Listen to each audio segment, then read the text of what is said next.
আসসালামু আলাইকুম। বন্ধুরা সবাই কেমন আছেন? আশা করি সবাই ভালো আছেন। আজকে আমি কথা বলবো যে আমাদের আসলে ৬ মাস বা ১ বছর পর অ্যা রুটিন হেলথ চেকআপ করা কেন প্রয়োজন? আপনারা একটা জিনিস খেয়াল করবেন যে আমাদের অ্যা দেশের প্রেক্ষাপটে প্রতিনিয়ত ক্যান্সার, টিউমার এই রোগগুলো বেড়েই চলেছে এবং এই রোগের চিকিৎসাও অনেক ব্যয়বহুল। তো এই রোগগুলা আসলে অ্যা কেন হচ্ছে? এই রোগগুলো আসলে আমাদের কিছু সচেতনতার অভাবের কারণে কিন্তু এই জটিল রোগের মুখোমুখি আমরা হচ্ছি।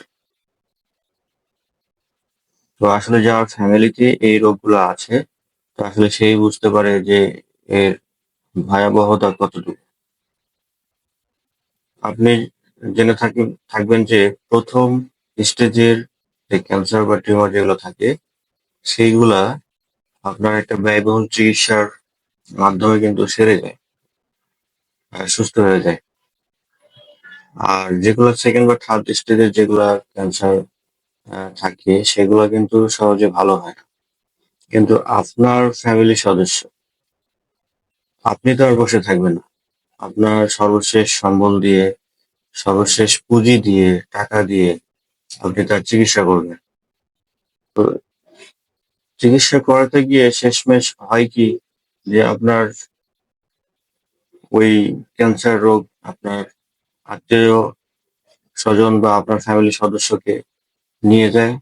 সাথে আপনার যে পুঁজি সম্বল যে আর্থিক ছিল সেটাও নিঃস্ব করে দেয়। দিন শেষে কিন্তু আপনি একটা প্রায় এই চিকিৎসা করতে গিয়ে আপনি প্রায় নিঃস্ব। তো এর নিঃস্ব থেকে বা এই বিড়ম্বনা থেকে, এই জটিল রোগ থেকে মুক্তি পেতে হলে আমাদের প্রতিনিয়ত ৬ মাস বা ১ বছর পর কিছু রুটিন চেকআপ করলে এই জটিল রোগ থেকে আপনি অনেকটা রেহাই পাবেন। অনেকটা বলতে 80% আপনি রেহাই পাবেন। যেমন জোট এই রুটিন চেক করলে আমাদের শরীরের ভিতর অজানা রোগগুলো আগে থেকেই শনাক্ত করা যায় এবং এর ব্যবস্থা নেওয়া যায়। এখন আমরা জানি যে কি আপনি চেক করবেন।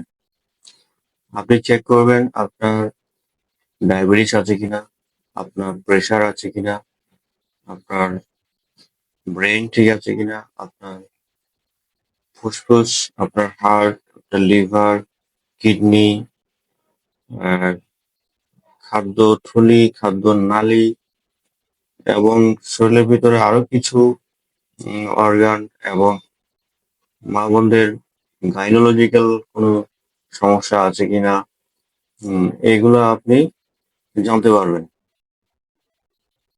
তো আপনার শরীরে যদি কোনো রকমের লক্ষণ প্রকাশ করে বা কোনো উপসর্গ দেখা দেয়, তাহলে আপনি ঘরে বসে না থেকে আপনি বাজারে বা বাইরে এখানে ওখানে ওষুধ না কিনে খেয়ে আপনি অবশ্যই একজন অভিজ্ঞ ডক্টরের শরণাপন্ন হবেন এবং তার পরামর্শে রুটিন চেকআপ গুলো করিয়ে নেবেন। কিছু রোগ আছে যেমন আপনার শরীরে কোনো উম লক্ষণই প্রকাশ করবে না। যেমন ডায়াবেটিস, প্রেশার, ক্যান্সার রোগ, লিভার রোগ, কিডনি রোগ। এই রোগগুলো আপনার শরীরে কোনো লক্ষণই প্রকাশ করবে না। বা আপনি বুঝতে পারবেন না যে আপনার এই রোগগুলো হয়েছে। বা বুঝতে পারলেও আপনি হয়তো আপনার শরীরের শক্তি বা মানসিক শক্তি দিয়ে হয়তো সেগুলো এড়িয়ে যাবেন। বাইরের হয়তো মানে ২-১ টা ওষুধ খেয়ে আপনি প্রাথমিক ভালো হয়ে যাবেন। পরে সেটাকে আপনি এড়িয়ে যাবেন। কিন্তু এই এড়িয়ে যাওয়াটা আপনার জন্য একটা সময় কাল হয়ে দাঁড়াবে। হুম? তো এইগুলো না করে আপনি অবশ্যই যেটাই উপসর্গ হোক না কেন, আপনি অবশ্যই একজন আ আ মেডিসিন ডক্টর আ এই উনার শরণাপন্ন হবেন। যদি আপনার ফ্যামিলিতে কোনো রোগের ইতিহাস থাকে, যেমন আপনার ফ্যামিলিতে যদি অ্যা ডায়াবেটিস, উচ্চ রক্তচাপ, হৃদরোগ, ক্যান্সার এসব যদি আপনার ফ্যামিলিতে আগে থেকে কারো যদি হয়ে থাকে বা আপনার বংশে, তাহলে আপনাকে অবশ্যই এই হেলথ চেক আপ করতে হবে। এই হেলথ চেক আপ করলে আপনি এই জটিল রোগের ঝুঁকি থেকে আপনি মুক্তি পাবেন।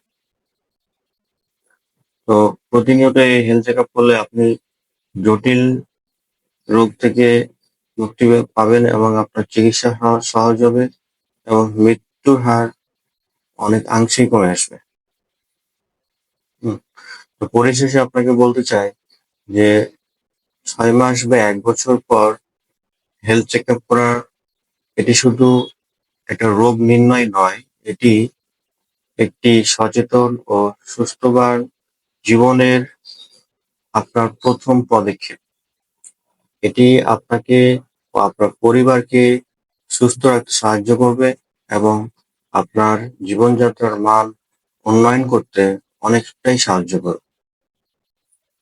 আপনি আরেকটা কাজ করতে পারেন যে প্রতিনিয়ত হেলথ চেক আপ করার জন্য আপনি বাসায় একটা হেলথ চেক আপ ক্যালেন্ডার তৈরি করে নিতে পারেন, যাতে করে আপনি আপনার সময় মতো আপনি এই চেক আপ গুলো করিয়ে নিতে পারেন। হুম। তো এই ছিল আজকে আমার কিছু কথা। যদি আপনাদের ভালো লেগে থাকে তাহলে অবশ্যই আমার চ্যানেলটিকে সাবস্ক্রাইব করে আমার চ্যানেলের সাথে থাকবেন। তো সবাই ভালো থাকেন, সুস্থ থাকেন এই কামনাই রইল সবার প্রতি। ধন্যবাদ সবাইকে।